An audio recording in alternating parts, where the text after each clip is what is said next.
La música medieval es la base de nuestra cultura y durante un tiempo ha estado muy maltratada. De hecho, ha desaparecido prácticamente porque todos estos pergaminos que inicialmente eran verdaderos tesoros musicales han desaparecido prácticamente como guardas de protocolos notariales y de libros parroquiales.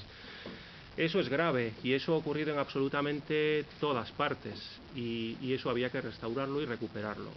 El proyecto consiste en la edición de 3 ejemplares para dar a conocer estos fondos. Este es el segundo y el tercero ya está en marcha. En estos momentos, Ourense es la única provincia que ha afrontado este reto. Fundamental ha sido la colaboración de la Consellería de Cultura de Ourense y de la Diputación Provincial.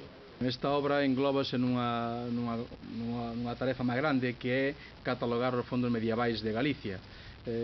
Neste caso conta coa colaboración daqui de Carlos Núñez, que é a súa editorial. Pretendemos primeiramente catalogar os de Ourense, os que están catalogados ou que están nos grandes arquivos. Despois pasaremos a outras provincias se é posible. E esta música non é catalogala, sino que dala a conocer e, sobre todo, que se pode interpretar máis adiante. É outro proxecto que temos pendente de facer. Estamos ante un libro de Ourense, pero para o mundo tamén, porque estamos ante fragmentos e cousas dun valor que darse conta da escasez de documentos medievais que temos e do fragmentario destes documentos, co cal, inda que señan libros para minorías, precisamente esos fai moito máis apreciados, son libros excepcionais.